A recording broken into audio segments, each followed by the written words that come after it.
All right, hello everyone and welcome to BCX 2025 Brawlhalla Tales Nyx graphic novel panel.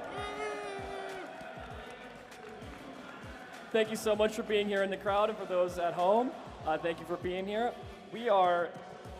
I'm so excited to be talking about this today. We announced the graphic novel at the last BCX. It released in June, and then we have the deluxe edition that's available right next to me, but also up at the merch booth. And for those at home, you can go to brawlhalla.com/graphic novel. But I'm joined here. I'll say I'm Josh. You've seen me a lot today, but I'll introduce again. I'm Josh. I'm the international brand manager, and I got two fantastic people here. Please introduce yourselves. Hello, my name is RJ Jost. I'm the artist and co-writer for Brawlhalla Tales Nyx. Yeah, there we go. Hey everybody, my name is Matt Woomer, and we've been doing Brawlhalla. We started Blue Mammoth Games back in 2009, and then we did Brawlhalla in 2014 and 2015, and I led the lore team with Rachel and Josh and lots of other folks doing the Brawlhalla lore, and one of the culminations of that has been the Brawlhalla graphic novel, which is the product of a startlingly large amount of work. Who would have thought that writing a book and drawing pictures for every page was a lot of work? It sounded easy But we'll get into how much work that actually was and how we got here. And I'll start with a little bit of the backstory of how we actually ended up with a graphic novel, because I mean, yeah, we have all this lore and we had dreams of expanding it. And so in 2020, we had actually started pitching, because I mean, we had a lot of lore, but we didn't know how to publish a comic or a book. So we started looking for partners, and we had one in late 2020 and into 2021, and it wasn't quite working out. We had written a lot of different ideas and pitches for stories, and they were writing everything. I don't know. It wasn't super awesome. There was one pitch that we got where there was a love story with Orion and Artemis, which you all might have liked, but we did not. We did not like that. And then we ended up having a call with Dark Horse, and they were awesome. We said we would really like to write this and do a lot of the art for it, and they were like, yeah, of course, let's do it. And they've been fantastic partners. And I want to ask, how did we land on Nyx? How did we land on Bryn and Cross? That is a great question. To me, so the story of the graphic novel centers on Bryn and Nyx. And Bryn is a Valkyrie, and Nyx is a freelance Reaper. And that just starts out as such a fun idea to me, that Nyx is a freelance, in Nyx's lore, she is a freelance Reaper who works as a Valkyrie on the side because the work is all commission, which we just as a throwaway line in the lore about these characters. And there's something to me that was gripping. Like, where did she come from? Why would you be a freelance Reaper? Why would a commission of what? What money are you making? Why do you care? How did you get to Valhalla? And she is one of the characters with the most questions hanging out. And so one of the really fun things about this graphic novel is that we got to see her come to Valhalla and discover this place. And we answered maybe 10% of the questions about her, I think, over the course of the novel. Would you say that's right, Rachel? Yeah, there's definitely still a lot that we could do with her for sure. But going off your point of why we chose these two characters in particular, it is just objectively a fact that Reapers are cool, and so picking her was kind of a no-brainer of a lead. And then you have, throughout the process, and we'll probably get into it a little bit when we talk about the writing, have constantly drawn these parallels between Nyx and Bryn and what they do that is similar and completely opposite to one another, as these sort of like shepherds of souls from the mortal life to the afterlife. And so that was something that we also thought would be for a really compelling two protagonists for this story.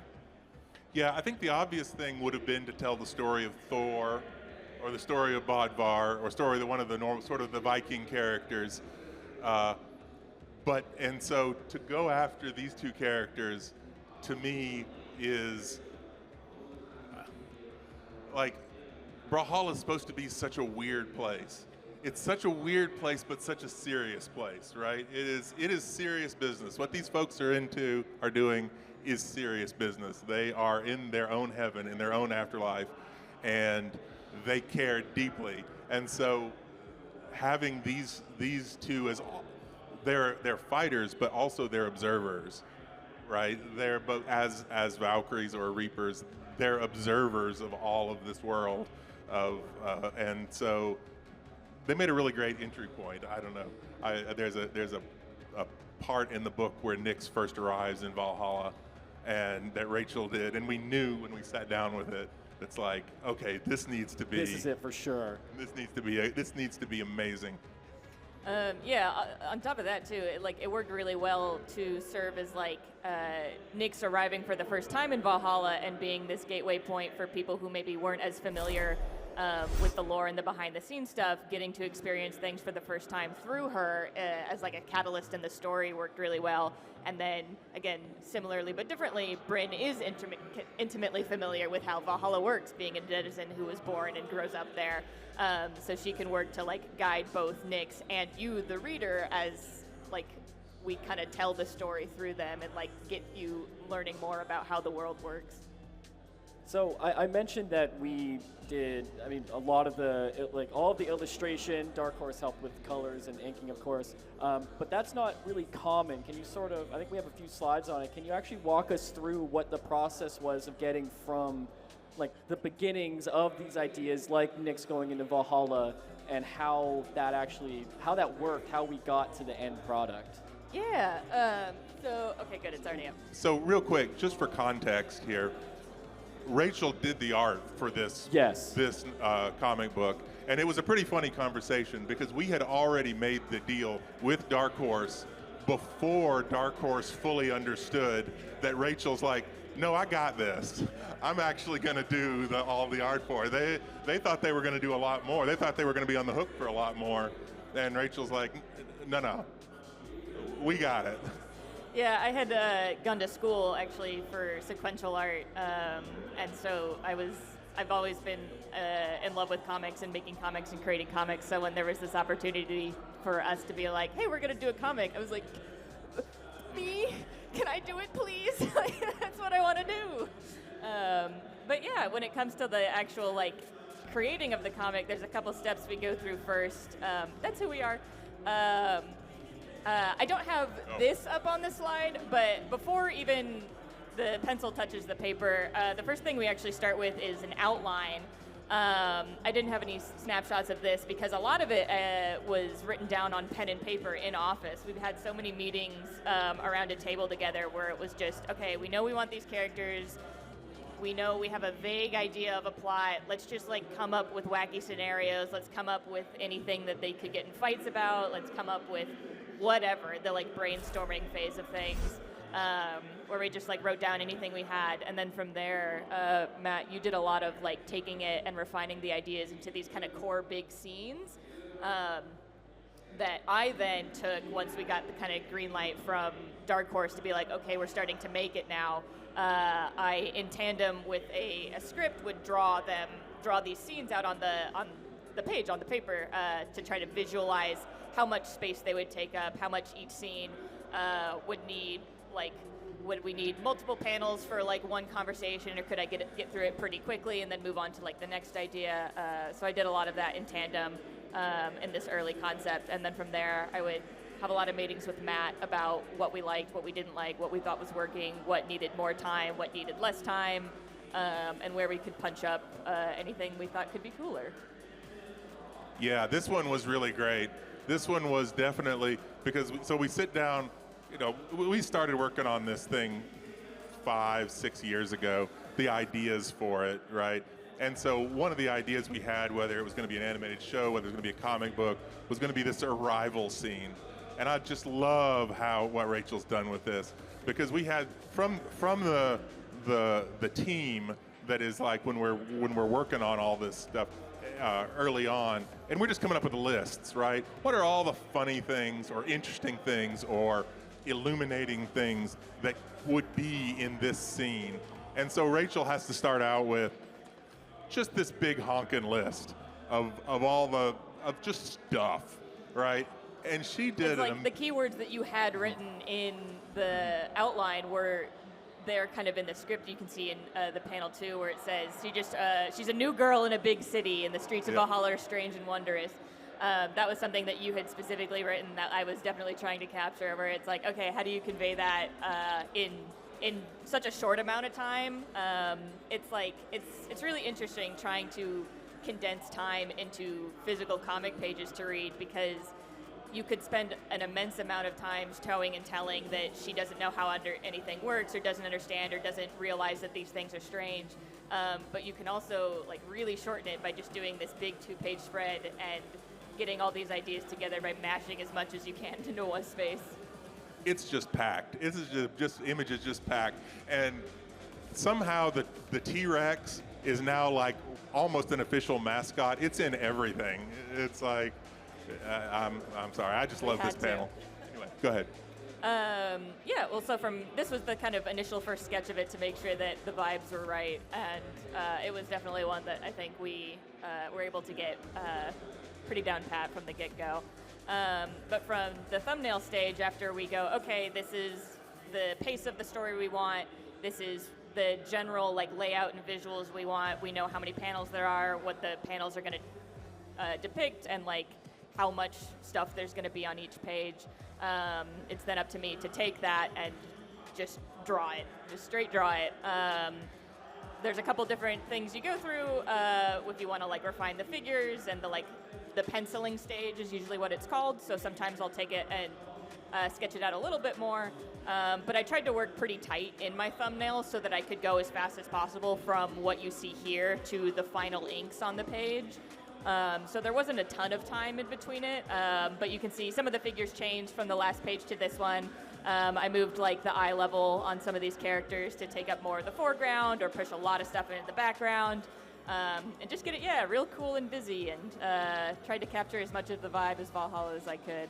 I do want to brag really quick on RJ again here, because you went from thumbnails to what you're calling inks. Now, originally the deal was that we would do the pencils, which are not as final as this, but they were so good that Dark Horse was like, oh, we don't need to pay for an inker, we can just use this. I don't know so how we to skipped pencil a is whole the thing. step. They were like, can you show us pencils? And I was really scared that my pencils weren't going to be tight enough to be considered good pencils for someone, and so I went, here, and they were like, well, these are done, where's the pencils? And I went, but these are the pencils, and they were like, no, that's finished. And I went, okay, well, I can just do that, and they went, okay. So you're just too good. I mean, it's not, it was a lot of just like, I try to expedite my process as much as possible, because you're drawing 90 pages, each with 5 to 10 illustrations. You know, it's a lot of art when you draw a comic, and so you do need to learn how to streamline your process that you can get through things without taking, days, weeks, months on a singular panel image. This was definitely one that took a lot more time, given the content of it. But yeah, when you're doing comics, you really have to make sure that you're being ergonomic with how you work. Making sure that it still looks good, but you're not straining yourself, that you're going to hurt yourself in the long run with the process. Every single cat that we put in the lore for any reason is now a star. It's like there's a dog there too. Who's the dog? There's a dog behind the T-Rex. Its name is Scruffy. It shows up on the platforms. Shorewind. Yeah. Yeah, on Shorewind Fishing Port. That's funny. I don't remember. And the T-Rex does not show up in the lore anywhere. It's only in a KO effect. Right. That I think Steven did in 2018 or something. Yeah, a long time ago. And now the T-Rex is a main character. Our welcome to Brawlhalla animation for the 5 years. They showed up there. And so really anything really important, as it turns out, the T-Rex shows up in. It's funny. You don't know what's good. What is it that the community is going to turn into part of the lore? So after this part of the process comes the step that kind of really brings everything to life, which is the colorings. And we had a really phenomenal colorist that we worked with, Roshan here. There's kind of two main steps to this. One part you don't usually see pretty often because it's just the like blocking in of things. It's all very like flat just to make sure that all the colors are in the right place.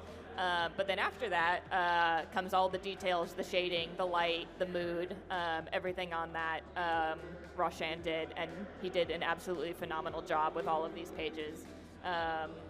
If you've ever flipped through the book, one of my favorite pages to work on and then see through his colors was the timeline double page spread of Nyx traveling through all the 9 realms before she gets to Brawlhalla, and that was a really fun one to draw because I wanted to like try to make it like a storybook again, going back to like how do you make a long stretch of time feel very short in 2 pages, and Roshan took that and just like absolutely blew me out of the water with his colors and like going for what we were trying to convey there with this just like long epic journey through these different planes and places. And how did we land on the colorist that we got? Because that was through working with Dark Horse, right?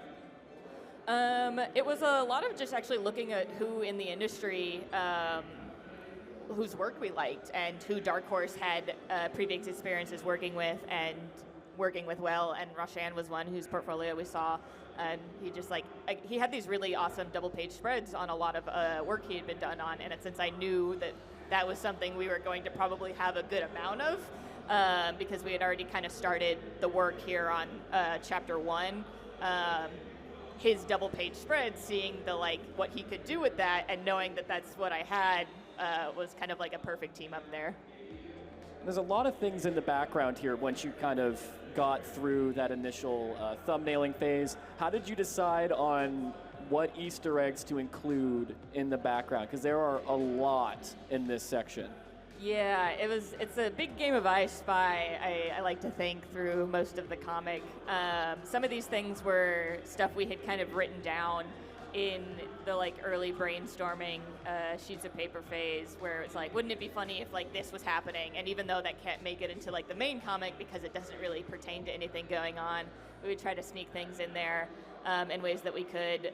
We also had like we were trying to make sure that every legend to a degree could show up somewhere, even if they weren't physically doing something in the comic. Thea's got a little poster in the back. There's a Vote for Vrax sign if you look really closely, things like that. It was just, how can we make sure that every legend gets something here in this comic, and finding spaces where we had to do that to just, make sure everyone got a little something for their favorites, because everyone has a favorite. One of the things that's really great about getting to do this comic book has been to tell a story because we told it, because Blue Mammoth told it, because Rachel illustrated it. This is canon, right? It's like we get to show what's in our heads and what's in the sort of the heads as we understand that the community has built it over time of what this place is. And that's why it's so exciting to see pictures like this where we use the term Easter egg, like, oh, it's an Easter egg, like it's a little bonus thing. It's like, that doesn't do it justice, right? This is what was really going on at that moment in Brawlhalla. Like, Val is right there. Why is she bored? That's Ada. What? That's Ada. Where's That's Ada. Oh, my bad. The other I saw the, I'm sorry. Ada is right there, but she's bored. Why is she bored? We know she's probably going to band practice, but why does she look that way? You know, there's just 1,000 little stories. It's like Vector is flying above the city. It's not just, oh, hey, let's have Vector be in there. It's, he's up to something. And it's something that's what he does. That's one of the things that he does in Brawlhalla, you know. There's a really, really small one that I liked on this page where in the sort of Miami Dome ramen shop, there's like an all-you-can-eat contest, and it says sold out because Zol is in there with 1 million bowls stacked on top of each other. Exactly. And that the idea is it's a good joke, but also it really happened. That's just this what is he what does. happened. Yeah. That's, I mean, That's fantastic. This page, and you had mentioned the going across the realms page. Those are ones that on my first read through, I stopped at and actually like I gasped like this is wow, like this is incredible. Thank you. But where do we go from here, right? You mentioned that there's multiple stages. Yeah, so this is nearly final. This is where we would spend a lot of the time making sure that things look right, going back and forth with the colorist and making any final tweaks on our end, to then send off with the script to the letterer, who is responsible for adding anything you see in text to the page. The characters' words, the speech bubbles, the sound effects, the emphasis all come from the letterer. And our letterer, Lucas, is absolutely incredible at what he does. Lettering is a very, very, deceptively tricky art form. It is something that looks easy, but it's really, really hard to make look very, very good and very, very natural and read really well with the style of the comic. And Lucas is someone who just like absolutely knocked it out of the park. Anytime we gave him a page to letter, or like would be like, we want to have like some words kind of start to trail off because we think they're starting to fall. Like, will that look weird? And he'd be like, no, I can do it. And then he would just do it. And it's just like, it's a lot of little details that get missed by people, but please look at the letters, please appreciate them. The added effects he did to like Heimdall's speech bubbles to make you hear him differently in your head, and Nick's, and how he took the colors of the page to match them or contrast them with the sound effects that were happening in the scene. It's just really incredible stuff. And so then after this all gets done, that's basically the final product. And how closely does the letterer stick to the script, or how collaborative is that? Because I'm sure writing beforehand, you don't quite know what the page is going to look like. So yeah, how do we get from script to letters on page? So the letterer is not necessarily responsible for changing any of the like dialogue that we give to them. Anything that we write on the page, barring any like grammar mistakes or anything like that, which is usually the job of the editor to help us catch and reword and rework. But Lucas just is responsible for taking what we give him and putting it on the page. And if we would go, actually, we want to tweak this after the fact, he'll tweak it, and then that'll be what it is. But it is a little bit of back and forth at this stage, because usually at this point we would get a full first pass of a chapter, and I would take it with the letters, with the colors, go to Matt, sit down, read through the thing in its entirety, and make sure that this is what we wanted the final words on the page to be. No, that's exactly right. I'm looking at this scene with Heimdall here in the bottom left. That's Nyx trying to get in to Valhalla, and Heimdall is blocking the way. And I just love this. I love this whole idea. And this was definitely an idea that has probably been sitting around for 5 years. It existed in some form that she would need to get in, and she needs to get past Heimdall. How does she do it? And the beauty of Heimdall, I mean, he's holding a sword that's ridiculous, but he takes his job deeply serious, and he is a god. And you can see in the lettering that Rachel got here that he is a god. And Nyx comes back because she is a reaper. She is, yeah, okay, this is all fun, but yeah, you're a god and I'm a reaper. I deserve to be here too.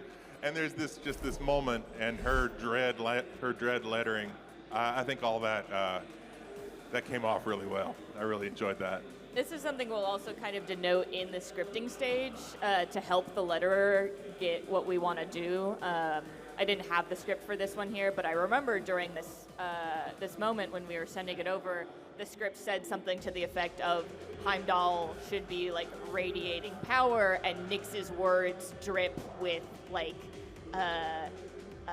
malice and like spooky energy. And so writing that in the script helps then Lucas take that and translate it artistically to the font choices, the color balloon choices, how Nyx's the tail in her speech balloon like curves and swerves and starts to drip versus Heimdall's like rigid square boxes.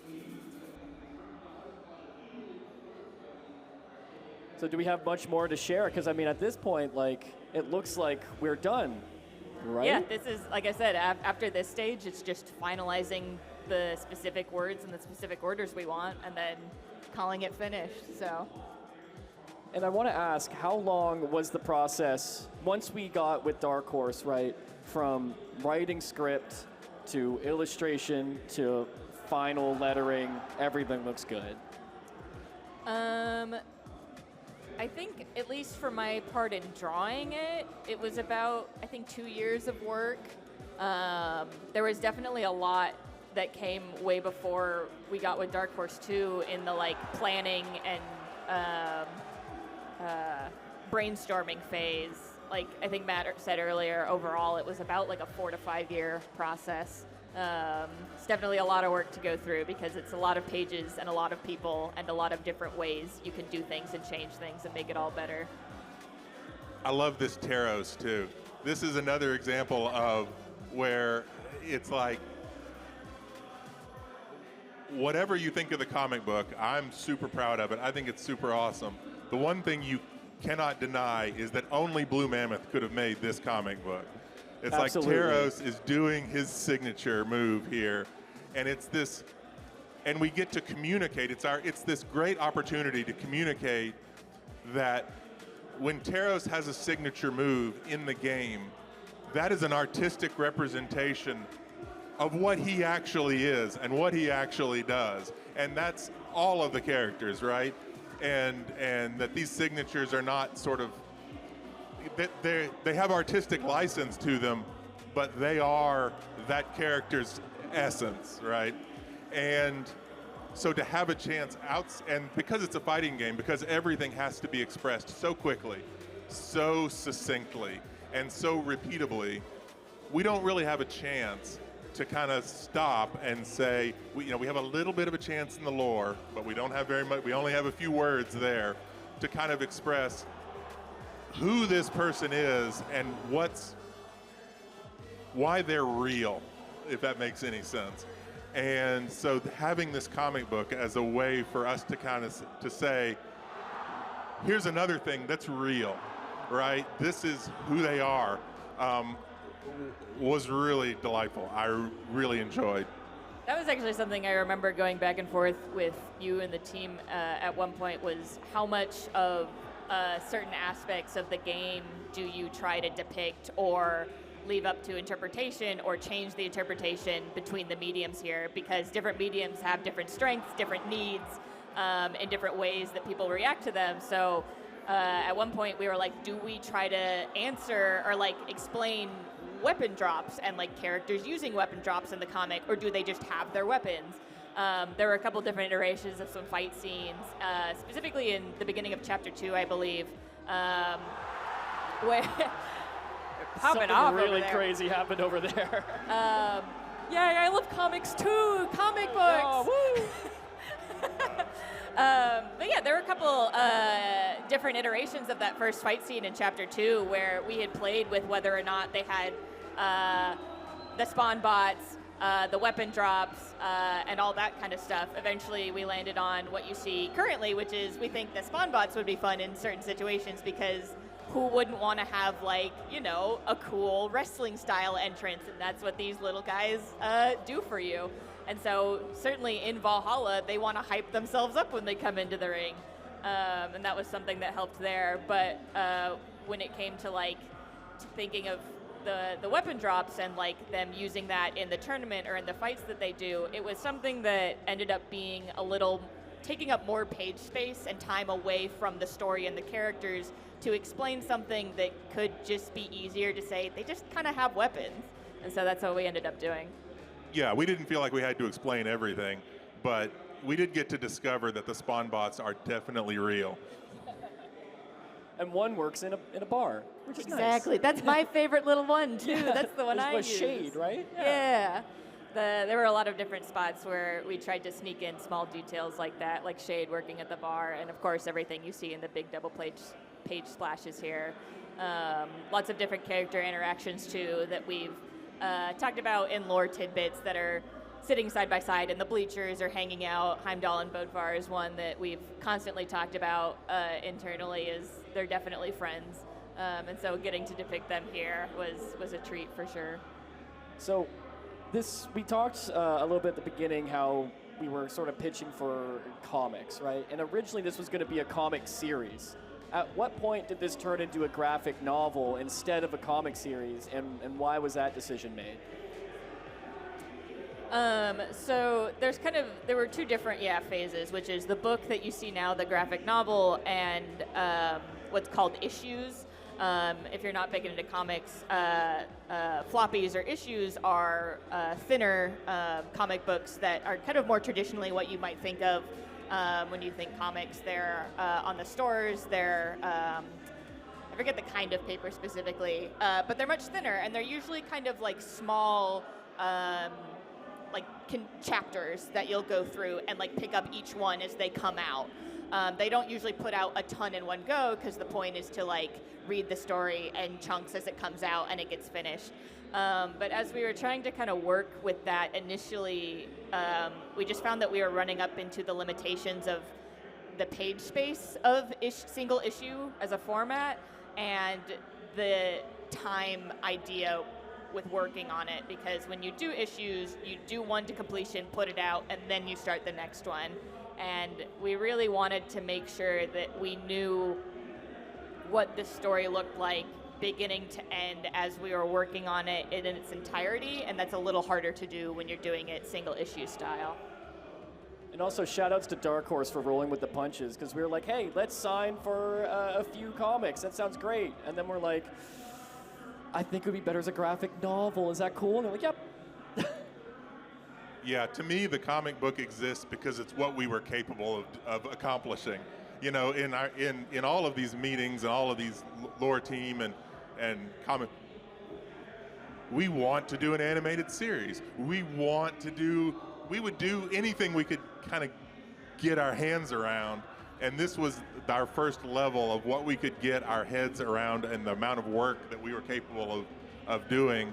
And it turned out a lot, an enormous amount of work, just to get the 3 comic books, or the 4 issues that turned into the 4 chapters of the graphic novel. But no, pretty much every time I see Rachel, I'm like, okay, here's my pitch for the next one.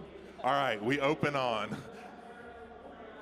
Yeah, and like I said earlier, the switch from single issue to a full graphic novel format allotted us more just physical pages to draw. So a lot of these scenes that Matt came to me with the ideas for were things that weren't necessarily possible in the issue. We would have to cut them down to make sure that it streamlined really easily. But when we were able to go to a book, we had a lot more room to like insert into the chapters. Chapter 1 is, I think, about 10 pages longer than some of the other chapters because there was more we wanted to get through there. And then in other spots, we were allowed to add more page count to like a cool fight scene and make it longer. Again, once we switched from the issue to the graphic novel format. So I do have one final kind of double question here, which is about, you showed a lot of how it all worked kind of inside, but what about the cover art? How did we land on the cover art for Brawlhalla Tales Nyx and then also the cover art for the deluxe? Because they're both very different. So the cover, I'll go back to the very beginning because it's got it. The cover was a collaboration between myself and Dave Montez. I helped sketch out some cover compositions. I think at one point we were kind of just throwing them to the kind of larger team chat that we were doing, and someone had the idea to put Bryn and Nyx in the background, Bryn and Cross in the background as these cool kind of looming figures, while making Nyx obviously the protagonist for it.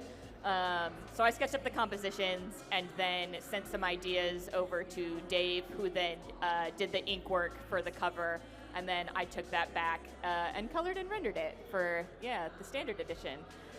When it comes to the deluxe edition, this one we have, you might have noticed that the characters are in slightly different styles from one another. This was something where once we knew we wanted to do something with this, Dark Horse gave us the opportunity to change the art for the cover, because that's what deluxe editions typically do. They have special art, and I thought it would be really fitting for the work we do here as a team and the collaborative nature of comics in general to collaborate with all the different artists at BMG, illustrators, animators, effects animators, to take a piece of each of the characters that appear in this book and put a little bit of themselves into it and then put it on the cover. So that was really fun, and I really appreciate everyone in the audience here who helped up work on it. A lot of folks in the crowd too that worked on it. So thank you so much. But yeah, it was. I thought it would be fun to have all the characters appear, have everyone take a character that they felt closest to, and then render them and draw them in their style, and then I put it all together. And then to make it extra special, it's got gold on the front, on the logo. There's and the gold gilding. around the pages. There's this really nice purple ribbon. It's a hardcover. So, yeah. Thank you all to all the artists that worked on it. This Lucy is Nyx's skeletal dragon horse. Skeletal dragon horse. Yes, skeletal dragon horse. I love everywhere that Lucy is drawn in the comic book, but especially on the cover art. It's like, I distinctly remember because we wanted to have Nyx exist in parallel to Bryn, and Bryn, of course, had a Pegasus. And I remember telling Rachel, well, it's like a horse, but also a dragon, but it's got wings. And Rachel, I was like, yes, obviously. Yeah, all of these things, yes. And we just added this new character, and oh man, Lucy looks so cool. That's all. Yeah, Lucy was a really fun part of the comic, and also horses are hard to draw. Skeletons of horses are even harder to draw. None of Lucy's backstory made it into the comic book. That was sad. But I want to ask before we go to Q&A, is there anything else you want to add, before we go to questions?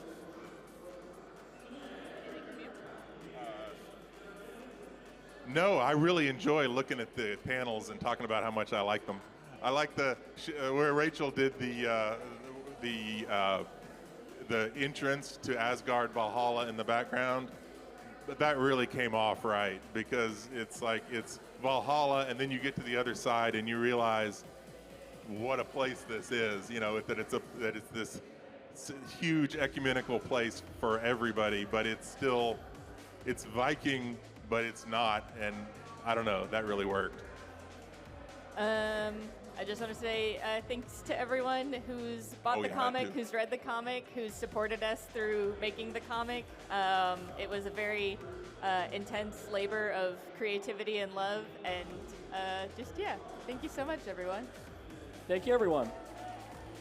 Now, of course, if there are any questions, please feel free to line up, and there'll be a mic passed to you.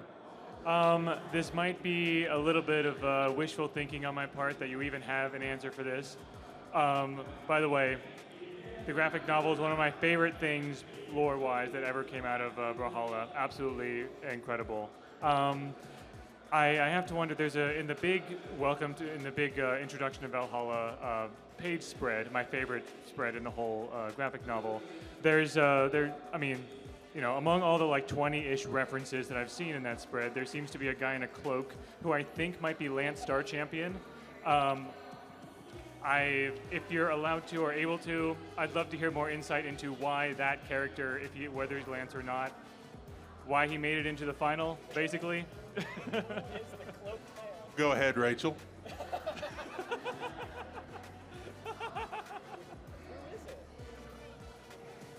Let me think of a cool and smart way to answer this. Good observation, I think, is the best answer I can have there. There's a lot of things we put and try to sneak in places, both in the comic and in trailers and otherwise, that we have kind of left as vague breadcrumbs intentionally. And so having questions about this thing now is something that is, I will say, a good thing. Yeah, that's one of the really fun things about something like a graphic novel like this, is we get to answer questions and ask questions in the same panel. That is, I just thoroughly enjoy it. I thoroughly enjoyed. There's scenes where the characters get to interact with each other, and openly discuss open questions from the lore, but also raise new ones, and that's always been a lot of fun. Like a question like, how is Core commentating? What does Core sound like? He does. So many questions. He simply does. But thank you for your question, Baron. Yeah, thank you very much. On the illustration process, were you thinking actively on how are you gonna fit everything into a certain page size, or was it just you will figure it out on the way? And the other question is regarding lore. Did you ever feel like you were limiting yourself when you were making the story? Like, for example, when you come up with new concept for Legends, do you feel like the novel limits you in some way, or vice versa? For choosing like how to fit everything into a single page or for the story of the comic, a lot of it is honestly just experience making comics and trial and error with stretching scenes like longer or shorter. When you make comics, going back to what I said earlier about the kind of like passage of time thing, you kind of just have to learn how much space you want to take up with a certain scene. I think it's especially like tricky more so when characters are talking with one another. Fight scenes I feel like are a little bit easier because the action is easier to depict to the like 1, 2, 3 of. Okay, if Nyx swings her scythe here and then someone else attacks and then she attacks back. But when characters are talking, sometimes I have to figure out if I want their talking to cross multiple different panels to convey multiple different emotions and reactions to the scene, or if I think the information is a little more like for the reader's benefit to just have in one big explanation panel, like where Bryn is talking about something related to Brawlhalla. She just has it in one panel to get the information across. That way we can move on to the next thing that Nyx might say back to her, if that makes sense. Oh, no. The lore was not limiting when we were writing the book. The lore is big. The lore of Brawlhalla is so many different stories. And when we wound up with the comic book, that is such a pared down version of the story, of all of the stories that came out of all of the meetings that we have had. One of the real lessons of doing a comic book is you don't have the room you think you have to tell as much story. Like, every single panel that Rachel drew is doing work. It is doing 3 pieces of work. It is doing story work. It is doing background work. It is doing work getting the plot where we need it to go from one spot to the other. And that was a really fascinating lesson of just how tight a graphic novel needs to be, that there's not room to go wandering off. 100 pages is a lot, but it's also not in the grand scheme of things. So you really have to learn where you can just tighten things up so that you say exactly what you want to say and don't meander, but also not too fast. But yeah, like a comic has its own strengths, the game has its own strengths, and our animations have their own strengths, and all of them still have so much room left to do things with. Characters in this comic, characters that you've seen before, characters that you haven't seen before, there's always so much more to do with them. Thank you for your questions. Hello. Hello. So you guys talked a lot about how this story fits into the canon that you guys have for the entirety of Brawlhalla. Is there a group of you that work together to make sure that the lore is straightforward and everything is working together? You mentioned that, hey, that person flying over, he's going somewhere. Is there someone that's in your room saying, well, he wouldn't be there right now because he's at another adventure? You are exactly right, yes. The lore of Brawlhalla is extraordinarily consistent and contained, and everything connects to everything else, except who is where when. That is the one rule that you kind of have to just go with us on, okay? We have an internal timeline sometimes. And some people know the timeline, and some people don't. and sometimes the people are in the same room together, and sometimes they're not.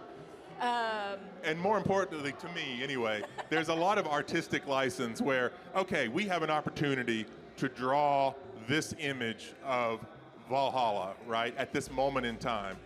Well, so-and-so didn't get to Valhalla until this time, and so-and-so didn't get to Valhalla until this time, and it's important for their relationships to blah, blah, blah, blah, blah. We don't, that's the only thing we don't respect, because you need to be telling the story of who's there now. So while they did, for example, get to Valhalla in a particular order, and that story is important, that's probably the one thing that you kind of hand wave, I would say. That's the number one thing that we hand wave with this comic book and in general when we're talking about or doing art for Brawlhalla or doing the trailer up here or things like that. So yes, but also no. And thank you for your question. Lots of playing fast and loose with it, yeah. Hi. You guys, or RJ, you were talking about how and sorry, I'm losing my voice. You were saying how you like drew the entire thing, which is crazy, but also so cool. Two quick questions for future potential projects, which I'm not sure if you're talking about yet or not. Would you consider like maybe a graphic novel drawn by one of the other artists and them headlining it, or bringing on more artists to make like kind of tighten up the timeline? Also, I know that this kind of rotates around Valhalla as a main location, and I know that there's so much cool stuff, specifically with like Dusk and Embers, kind of my favorite, like the history of the war and all that stuff. Like, would you ever tell a story that doesn't even touch Valhalla? Yeah, to the question of like, would we consider doing stories in places that aren't just set in Valhalla? The answer is absolutely all the time. We're constantly thinking about ways we can expand upon that, both in what we're doing currently and what we could potentially do with it in the future. When it comes to the like art aspect of it and any like future ideas with that, the answer is I love to draw comics, but other people also love to draw comics, and I also love collaborating with people. So there's a multiple of ways it could go certainly in the future with whatever we spin up. Thank you for your questions. Yeah, I'm not sure how to answer that except to say that there exists long stories about things like about what went on in the Fangwild. You know, will they ever see the light of day? I don't know. Or will they change? And will we ever have a venue to talk about them? That's a great question. Thank you. Hello. This is kind of a follow-up question to that one. So, would you be interested in doing more novels based on other legends, and if so, who? I mean, we definitely like want to make sure that all of our cool legends that we do get cool spotlights at some point. Part of the reasons why we even named the comic as we did is so that we could allow ourselves the space to tell stories for other characters, Brawlhalla Tales, Ember, Brawlhalla Tales, Bodvar, something like that, and not lock it into a singular like reading order even. That way you might be able to pick up your specific favorite Legends book or something like that. Yeah, I think that's exactly right. As much as I would like to pick up Bryn and Nix's story, I do think it's time for someone else to get a turn. I have always said my favorite legend is definitely Core. I love Core to bits. I would love to do more stuff with Core all the time, Core forever. I also do think just anyone from the Fangwild as a main like kind of point of view character would be like awesome to do, because yeah, going back to what we said earlier, the Fangwild is such like a unique place in our lore and characters and their history with one another that I think there's a lot we could pack into something like that. Yeah, I think the Fangwild is one of my personal favorite places as well. It's just, I mean, bias aside of loving Ragnar, it is so interesting and all the different things that happened in it. Fangwild and OEL, anything with the Order of the Exalted Lions, I think would be big cool hits to do. You said something about there being characters we've seen before and characters we haven't. Are there things in the book alluding to changes coming to Brawlhalla, like new characters or weapons? Like Matt said earlier, because everything is so intentionally drawn, like I have to consciously put something on the page if it is there. And we do a lot of these things and leave it up for your interpretation, certainly because that's part of the fun of it. But the comic book is its own identity, is its own characters, concept, story. And while we can like make sure that we are informed by what we do in the game, yeah, there's just a lot there in the comic. The comic is the comic, if that makes sense. There also are some background characters, like in the This is Brawlhalla animation we just put out, that are just residents of the area, right? So I hope that answers that. Thank you. Thank you. Hi. So I was wondering, since you've already mentioned that you have like a bunch of characters that you are interested in like making stories on, are there any specific areas or time periods, like for example, Thera? For me, I feel like there's so many questions that got raised in the first comic book about what the heck is going on in Valhalla that it's hard to imagine the next one being like, let's open up on the Fangwild and not come back to Valhalla in some way. There's a lot of questions there. It's like, what is Odin even up to, and why is he walking around his palace in his bathrobe? I mean, we've got so many questions about what the heck's going on in Valhalla. I think that for me, and Rachel is the decider here on a lot of this stuff, is I would tend to want to make a new location also a new medium. Like if a different game or animated series or something else came out set in a new place, I would tend to say we've got a lot to say about what the heck's going on in Valhalla. Like Brawlhalla is connected to Valhalla. That's kind of the place. And Valhalla is also connected to a lot of these places too. So it's like what happens in Valhalla would affect, I think, a lot of these other realms and time periods that ourselves and fans are interested in. So if we do something in Valhalla, it can certainly impact these other places that we also love. Like when we were first talking about this comic book, one of the topics that we talked about was, Bodvar is sort of our original character, our first character. And so we thought, okay, well, let's tell a story about Bodvar. But the problem with telling a story about Bodvar is it kept coming back to the fact that Bodvar never died. Bodvar, just forced his way in to Valhalla because for reasons. And so his interesting story sits back there. The one that players are going to kind of be like, what the heck, is his journey to get to Valhalla, which is a fascinating story, but doesn't make a lot of sense for our comic book, right? And so I think that would be an example as we kind of look for okay, what's telling the story of this place where the players are? Even if we go back to other places, we need to bring it forward into this world, into Valhalla. Thank you for your question. Thank you. All right, I have a question related to the Nyx Tales promotional animation that y'all made. First off, it's awesome. Secondly, there's a scene in there where it's Nyx and Bryn, and they're in the middle of a dust cloud with Cassidy standing in front of the camera. I was wondering, did that scene ever possibly make it to the comic and it got cut before the comic came out, or what? Because when I saw the promotional video, I kind of freaked out if it's not obvious. And then I didn't see her in there, and I was a little disappointed. But I know that maybe more will come out, so I was hoping. Everything we did in that trailer video for the comic was a direct reference to something that happened in the comic. So that was definitely a big fights page, double page spread when Bryn and Nyx are going through the tournament, and we tried to just fit as many cool glimpses of scenes into that moment where you could imagine how